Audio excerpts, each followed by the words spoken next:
Daily Detroit is brought to you by the community. Support our work at patreon.com/dailydetroit. Hello and welcome to your Daily Detroit. It is Tuesday, November 26th, 2024, coming to you from our studio at Techtown, sharing what to know and where to go in Southeast Michigan.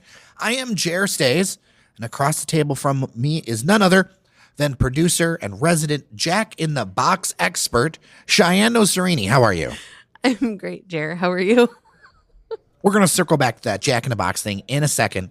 But like I started the conversation with Fletcher Sharp on Monday, what is your favorite side, Shianne, as we are ramping up to the big turkey day? My favorite side is dressing. You mean stuffing? No, I mean dressing. You mean stuffing? I'm not stuffing dressing in the bird. I do not do that either. I just still call it stuffing. I wouldn't put it in the bird. I don't need to put it in the bird. It's the year of our Lord, 2024. We found better ways to make stuffing. We have found better ways to make dressing. You're right. If you want to know what my favorite side is, go back to our episode on Monday and check that out. Are you excited? You've got the kidlets. I do. The whole vibe. Yes, I have the whole vibe. We're watching the parade on the TV in the morning. Have you ever taken them down? I have not taken them down. The last time I went to the parade was in the early 2000s. You know, for years I worked the parade. Yes, I somehow, whether it's working at Channel 4 News or working anything else after that, I ended up somehow connected working the parade for like 20 years. And then like just before the pandemic, I stopped. And I mean, it's something I would like go back to and do again. Like if people don't know, we're related. So her kids are relatives of mine. Like if they needed like the parade experience, I'd be willing to wake up and help. I think I would like to take them. It's just I have very specific needs, and I also don't like crowds. So I would have it's more a me thing. Well, you know, what we just need to do is find one of our friends with an apartment, right, or something like that. Because I hear you. When I was in my 20s, and if a kid's really excited to go, I will totally like be ready for it. But like I used to work the parade. One of the sponsors, I usually help with the start of the turkey trot and all that other stuff. And yeah, waking up that early doing media hits, I don't know how I did it. Trust me, I don't either. But in our 20s, I think that was the last time I went to the parade. And it was when we had a friend who lived right there on Woodward. Yes. So if you live right on Woodward and you want to hang out, send us a note, dailydetroit@gmail.com. All right, let's get into some news because there's a lot to talk about today. So much Shianne. to talk about, Jer. We reordered our rundown on this news that General Motors and Dan Gilbert's Bedrock have shared more details on the transformation of Detroit's Renaissance Center. They're naming it as a $1.6 billion project, and 2 of the towers would be demolished to create a new entertainment space. So we're going to get into more details in a second, but I just want to say Devin O'Reilly was right. He was right. And even though people were really, really mad at him. So much hate mail. So much hate mail. But you know what?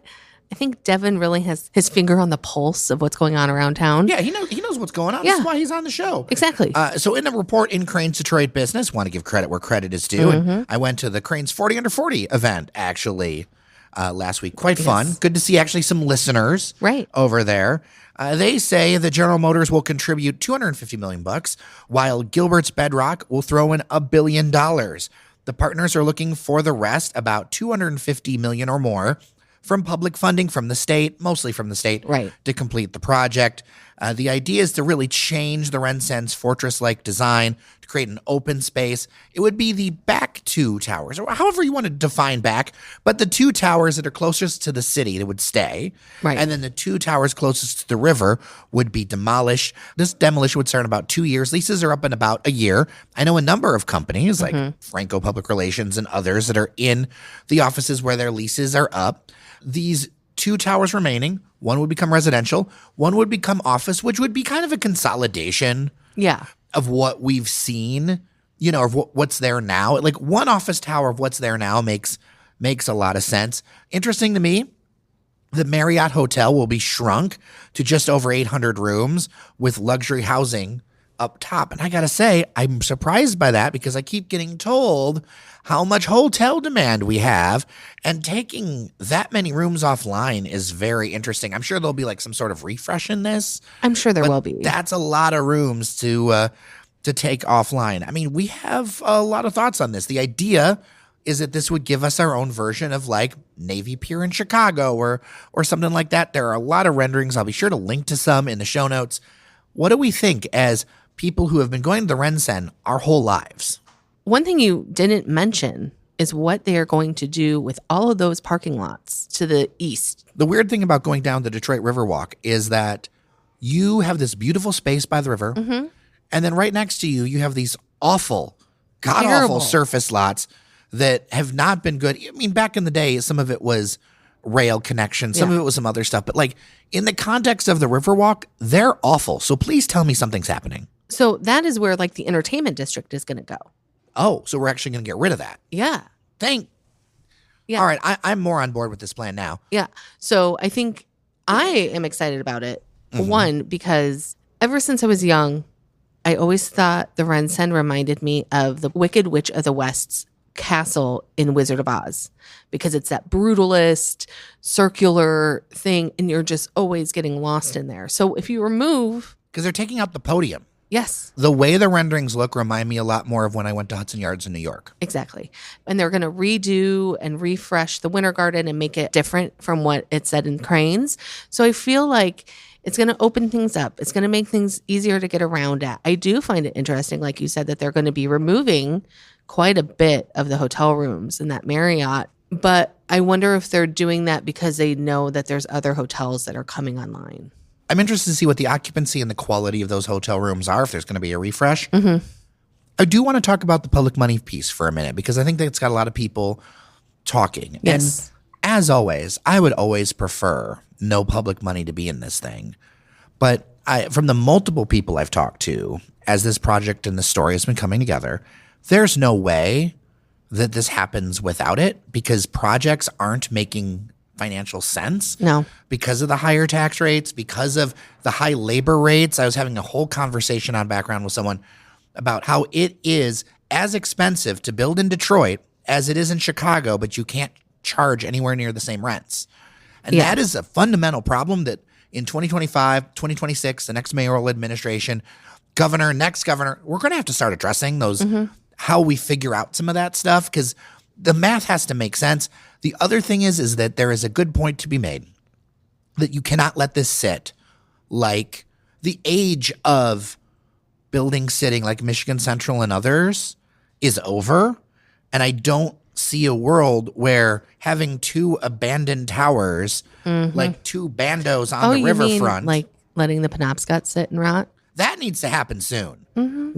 There needs to be in 2025. I don't know any details on it. It's owned by the same people who owned the Pontiac Silverdome, and we know how that went. Yeah, it's an Amazon warehouse now. Well, yeah, but it was also left empty for a very long time. I remember. And that's not good for communities. No. I mean, I love historic buildings, but the weird liminal space we were in, that doesn't happen like in normal America. Like it just doesn't normally happen. I don't see we'll ever see that kind of weird space with abandoned buildings sitting mothballed or whatever. No. Again, you can't have that. And then this also opens up the entertainment space. I think there's a lot of things that are positive. I'd like to see more details. I don't love public money, but also what else are you going to do? Because otherwise I don't think this project's going to make sense. And I think we have to really get honest about something. A lot of people assume that companies with resources and wealthy people should just eat it on every project and just pay for it. The problem is that in a capitalist world that we live in, every single project has to make the math work, at least break even. I am told many of these projects barely break even with incentives as it is. Yeah. So it won't happen unless the project can stand alone. They can't just like do it for charity. Right? And if they're going to do it for charity, I'd rather them just do it for actual charity. Yeah. Well, I mean, the thing is like, if you think about it, Dan Gilbert, has a whole lot of money. But if he was constantly only paying for everything out of pocket himself and losing, then we're not going to get any more projects because he's going to run out of money. Well, that's one of the things I think about with the redevelopment of the Book Tower, which cost a ton of dollars. And a ton of time. And we've got the Monroe Blocks area coming up. I don't know this, but it feels like there's like a revolving fund.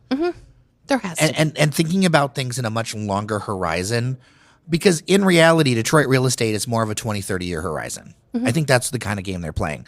So I'm interested to see what people think. dailydetroit@gmail.com. I know there's a lot of people visually who have concerns. One thing I'd note is that from my neighborhood in the North End, I don't think the RenCen would visually change at all if you delete the 2 front towers. I feel like the only place that it's going to change the skyline is like from Windsor. Or the river or something or the like river that. like that. But yeah, like There's a symmetry to it. yeah, but also I know we have a lot of listeners who really love that building. But the main tower is still going to be there. The main part, The tallest the part. tallest part of the building will still be there, and that is not changing. So, like, let it be like the peach tree. Do you not actually love the RenCen that much? No, Okay, let's talk about that for a second. You're being charitable with your points here. I am not a brutalist architecture person. It's fine. I don't enjoy going inside the RenCen. It makes my brain crazy. Interesting. And also, when I was in Atlanta for a conference a couple years ago, we stayed in another hotel that was created by the same architect. And Portman, was it? Yeah. Yeah. And I felt the same exact way there.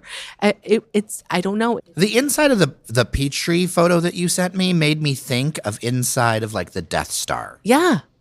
I do not like brutalist architecture. Give me Art Deco. Give me anything but that. So I'm fine with change. I think people need to get used to change. dailydetroit@gmail.com. I would love to hear from you. All right. We did a little bit of a excursion over the weekend. It was a lot of fun. Michigan Central Station. Now, there were all these tours and everything. Yes. But they have a new thing for the holidays, and it's basically Christmas shopping.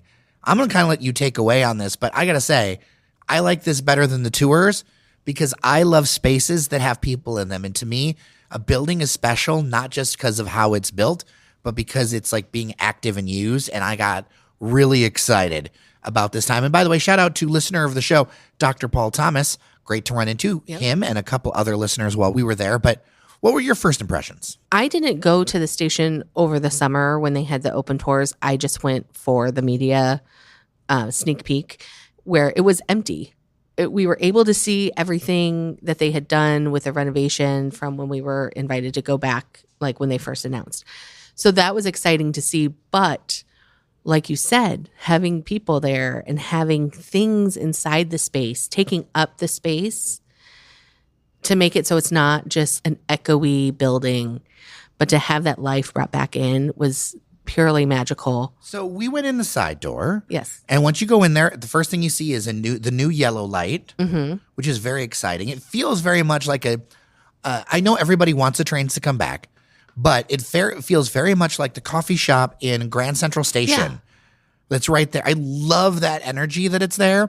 You go in, there's like this beautiful decoration by the grand clock at the entrance. There isn't as much in the grand hall in the front, but in the back, there's all kinds of stuff. Yeah, the grand hall is sectioned off, so you can't really go in there right now. But you can go see it. You can look at it, but you can't go into it. They have that closed off for right now. But the main hallway down to get to the ticket booth, where the ticket booth was, that is completely activated. Right next to Yellow Light, you have Neighbor Folk, which is the little shop that is run by the people of Folk that's in Corktown. And so that has home goods. It has like food items that you can purchase for people. It has art, and they had the really cool Andy Warhol puzzle, which spoke to my soul. And then so you can find like super really beautiful bottles of like olive oil and balsamic and all that stuff. I really enjoyed the Michigan Central almost like store concept. Yes. Where they had Carhartt, Michigan Central custom gear. Yes. Really cool. They had all kinds of interesting, like just housewares and even like toys and memorabilia, and as well as a candle that I think I'm going to have to buy. Yeah. Was the porter's daughter? Yes. But what's funny is that if you ever want to know what my pipe smoking father smelled like, That candle is it. So I'm going to have to buy that. That is just titled The Shop. And that is basically... It's a very generic name. It is a very But I was very generic name. excited to go through Well, it. and what's so cool about it is you walk in, at first you like walk underneath. They've got it decorated for the holidays. It's beautiful. And we're going to put pictures up on our newsletter and on our Instagram. Right. But you walk in and on the walls, it's just wallpapered with the posters of the Michigan Central live show, of old ticket stubs from Michigan Central, of newspaper. It's just, you're walking in and you're seeing the history of this building that has been a part of Detroit since it was built. And then you push past that into another retail space, which I believe at some point is going to become a restaurant. Yes. But that other space also had a lot of history in it. It did. So that is Detroit Marsh. And it's kind of like a mix between a retail space and an art gallery with historic artifacts from the station. So you've got pieces of art from the College of Creative Studies and also pieces from the station itself that they took and they replicated and everything. They have the clock face, remember, from the outside that was brought back under mysterious circumstances. So they've renovated that and they have that hanging up. They have so many cool items in that space. But then they also have 25 vendors. So you can go shop throughout this space and they have antiques and they have like the ceramics that was it Claytronic or something. Yeah, and they have Source Books is selling books there. So they have like a table of books that you can pick up. You know, I saw numerous books from friends of the show. For sure. Now, in the back area, closer to where you would have loaded for a train, I'm going to say this right now, the DIA has a run for its money. I think so. With a cafe space. Holy smokes. It is so cool back there. That is where you used to wait for your train, right? So you would, if you think about it, you would just see like the pews, you know, that's gone. This is Detroit's living room now. Okay. So during the week, Tuesday through Friday, from 10 a.m. to 5, you can go into the station and spend time there. You grab yourself the yellow light coffee or whatever, one of the things. They also have a snack bar that you can pick up pop, or I think they have popcorn. I saw they have like a cheese ball that you can buy. They have these two giant circular place settings that hang from the ceiling that create these two giant sitting areas with art in the middle. Yeah. The volume of this space. It's just magnificent. It's magnificent. It's also amazing that they were able to fill it with something interesting. Yeah.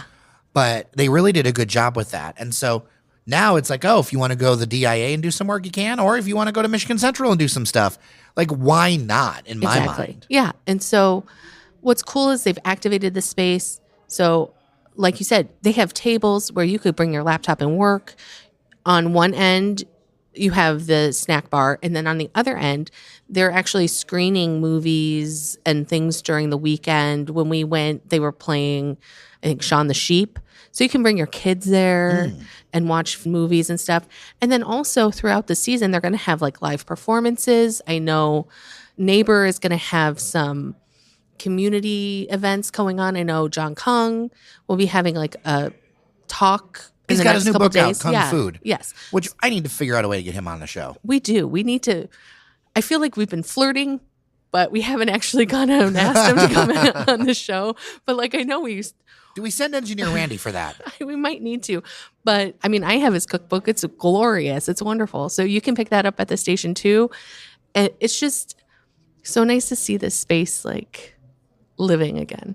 And if you want to take tours, they have ticketed tours. They do. You can do. And during the weekend. Yeah, during the weekend, you can do that. We'll have more information in our newsletter and on Instagram so that, you know, in case you're hearing this and you want to write it down or whatever. But I think we had a really good time. It just gave me goosebumps to see this place, not just in like a staging way, but alive. Yeah. You know? All right, let's end the show on something near and dear to your heart. I teased at the beginning that you are a resident Jack in the Box expert. I bring this up because there is news that not only will there be a number of locations coming to West Michigan, but 5 Jack in the Box locations coming to Metro Detroit thanks to a new partnership. I mention this because people love their food. They love their different experiences. But Shianne, I have never, ever been to a Jack in the Box. So there's a lot of hype around this. There's a lot of people like finally coming to Michigan, finally coming to Metro Detroit. Coming back to Michigan. Okay, talk to me. Okay, I don't even know when they left Michigan. I think they left before I moved here, but they had them in Denver, and I grew up going to them. Listen, I used to drive to Indianapolis to go to Jack in the Box. Wow. I used to drive to a whole other state just to go to Jack in the Box, just to get their tacos. Now, I know there are places that I can get tacos around town, but I don't know what it is about the Jack in the Box taco. It is trash, but it's so delicious. I don't know. It's definitely like a comfort food item from my childhood. I think that's probably why I love it so much. I'm looking at this website, and it feels like McDonald's, Burger King, and Taco Bell had a baby. Yes, that's exactly what it is. And I can appreciate a place that leads with Dr. Pepper everywhere. They do. I don't know. I'm super excited. I was excited when they announced that they were coming to West Michigan, because then I was like, oh, well, now I don't have to go to a whole other state. But let me tell you, now that I don't have to go anywhere further than Metro Detroit, I'm even happier. So there's no word on when these things are going to open. No. It's very kind of out there in the ether. There was a press statement. That's about it. So we don't have dates. We don't have locations. But if there are going to be 5 in Metro Detroit, where do you put them? And let's do the widest definition of Metro Detroit possible, because we're talking about business investment. Yeah. So let's talk about like for instance, the Detroit Regional Chamber covers like 9 or 10 counties. Right.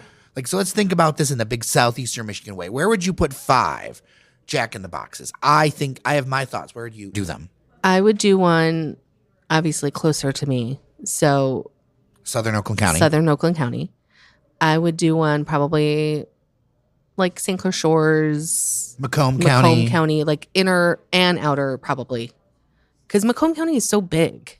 True, it kind of fits like the demo, right? Like, I don't know though. I feel like you got to have one near Ann Arbor. Yeah, exactly. And then downriver. Yeah, I could see that. But the thing is though, if we're only doing 5, if you're doing Southern Oakland County, Ann Arbor, downriver, that's 3. Macomb would be 4. And then do we put one in the city? Ooh. Or does it go one of the outer places like outer Oakland County? Or does it go to like Canton or near Livonia? You know what? It would probably go to Canton. Probably would. It would probably go to Canton. I don't think we'll see this one in the city proper unless it's like on the border of Grosse Pointe or something. Like right. But it would not be near Grosse Pointe. No, you're right. They would not let So we're not thinking this is going to go in the city of Detroit proper unless there's some deal done. Right. Interesting. Okay. Unless it's on the Dearborn border of Detroit. That could make sense. Yeah. But I think Canton is a very big. I think so. And I mean, that's where. We still haven't gone to remember the chicken guy that me and Randy went to? And now it's the Shack chicken place. Oh, yeah. We should have gone to that when it opened, but there was a lot of people were asking questions about that. And then on our list, we've heard you people. I know. And it's 2 camps with this. Either people are really excited about all these openings in the fast food space, or they cannot handle that we talk about it. I can tell you from the numbers, people far prefer that we talk about it. One of our biggest posts on Daily Detroit was talking about Dickey's barbecue. Yeah, I remember writing that. Yeah, like that's the kind of stuff that people get really excited about around here. Yeah, now it's a Chipotle. But we have not made it to Sheetz, the gas station. No, I have. You have. All right, friends, next time Shianne Nosrini's on the show, follow us. Apple Podcasts, Spotify, on YouTube, and on God, the Daily Detroit Podcast. Make sure you follow us. And we will talk next time you are here about Sheetz. We can do that. With that, I am Jer Stays. And I'm Shianne Nosrini. Thank you so much for listening to your Daily Detroit. As always, we are supported by our members on Patreon. Patreon.com/Daily Detroit. Local media requires local support to continue. Remember that you are somebody, and we will talk tomorrow.